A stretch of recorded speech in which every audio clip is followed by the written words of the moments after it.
তেলের পাত্র নিয়ে আমি স্নানে গিয়েছিলাম, যে আমার রূপ ধরে এসেছে তার হাতে কি এই তেলের পাত্র ছিল? কই না তো। যখনই গোবিন্দের এই রূপ ধরে আসা, পদ্মা আমার এইবার ভাবছেন যে তাহলে আমাকে ঠকিয়ে কে এলো আমার ঘরে, আমার ঘরে কে এলো, সেবা পেল, গ্রন্থাগারে গেল। স্বামীকে বলে উঠলেন, জানো স্বামী, শুধু সেবা করেনি তা নয়, তোমার গ্রন্থাগারে গেল, আবার শয়ন মন্দিরেও গেল। তাড়াতাড়ি করে জয়দেব কবি আমার গ্রন্থাগারে গিয়ে গ্রন্থাগারে ওই পদাবলীটা লিখছিল, তাতে গিয়ে দেখলো সম্পূর্ণভাবে বাঁকা বাঁকা অক্ষরে মুক্তার মতো লেখা, দেহি পদ বল্লভ মুদারম বিদায়ুর প্রমাণে। যখনই পদাবলীটা দেখলেন, আচ্ছা পদ্মা, তুমি বলছো শয়ন মন্দিরে গেছে, শয়ন মন্দিরে গিয়ে দেখি। শয়ন মন্দিরে যখনই গেলেন দেখলেন সেখানে অষ্টপত্রের গন্ধ।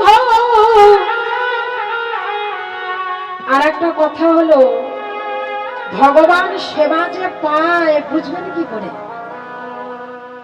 ভগবান যে আমাদের হাতে সেবা করেন বুঝবেন কি করে?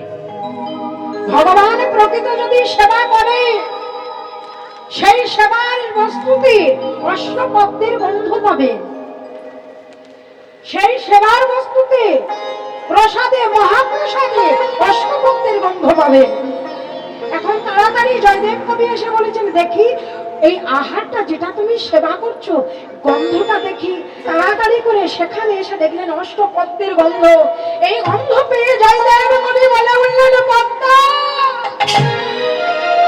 তুমি যে বড় ভাগ্যবতী পদ্মা,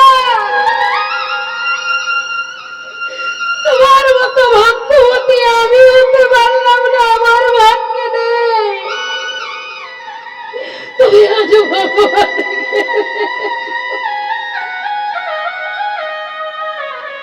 তুমি আজ ভগবানকে কাছে পেয়েছ, প্রতিরূপে তার সেবা করেছ, প্রতিরূপে সেবা করেছ, তার চরণে সেবা করে দিয়েছ। তুমি বড় ভাগ্যবতী গো পদ্মা।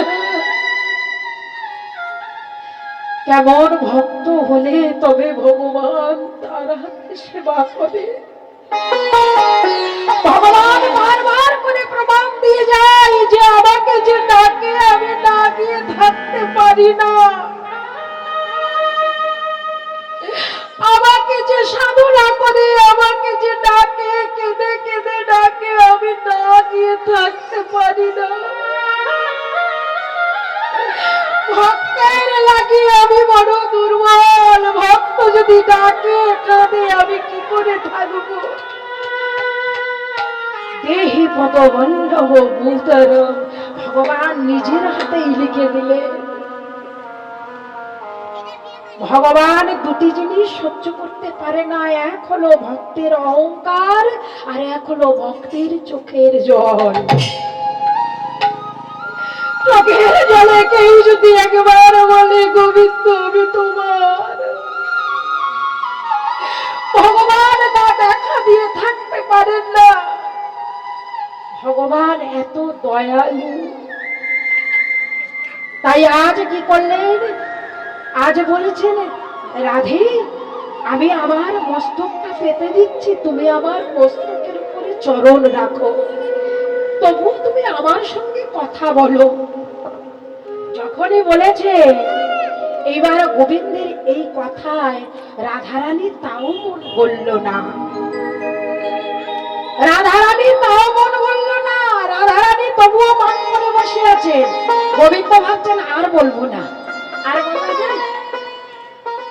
এর থেকে আর বড় কি হয়? যখন মানুষ ভুল করে ক্ষমা চাইলে তাকে ক্ষমা দেয়, দেয় না বাবা?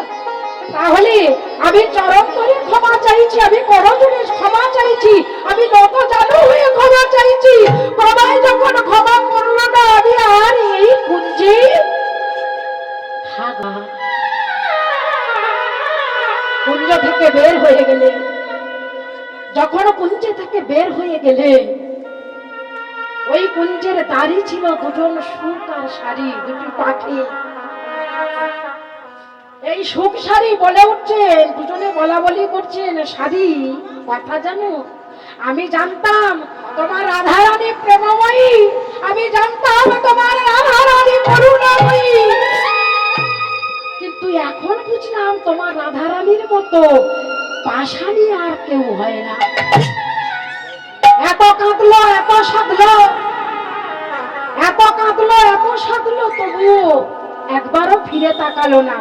যখনই চলে গেলে এইবার এই কথাটা শুনে, সুখসারীর মুখে কথাটা শুনি, রাধারানী এইবার চেতনা ফিরে পেলে। রাধারানী বলেছেন, বৃন্দে ও ললিতা, দে আবার কানাই এনে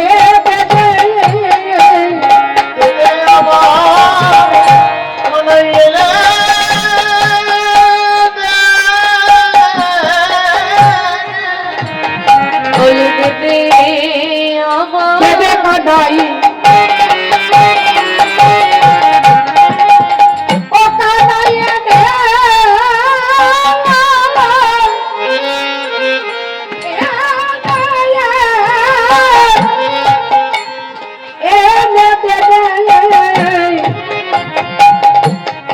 বলে তোদের হাতে ভাবি বিনয় কোটি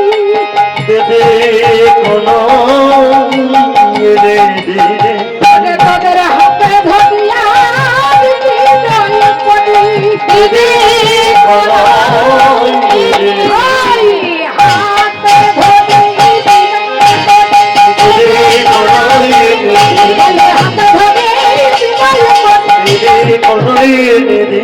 বলে দে কাটো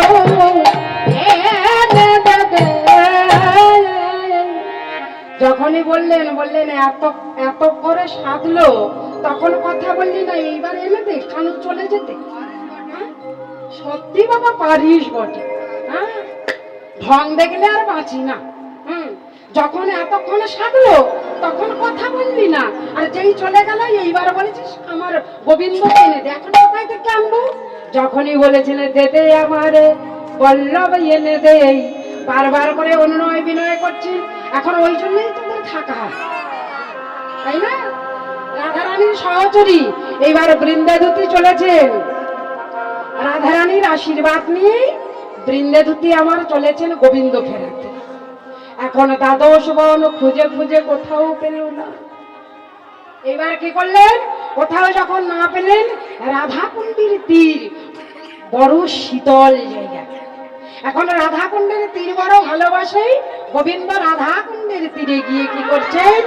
রাধাকুণ্ডের তীরে গিয়ে হা রাধে বলে, ওগো রাধা রানী একেবারে কৃপা করো, রাধা নাম জপ করছেন।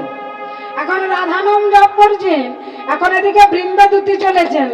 ওগো রাধে রাধে বলে দুটি বাহু তুলে চলো যাই মধুর বৃন্দাবন, চলো যাই মধুর বৃন্দাবন।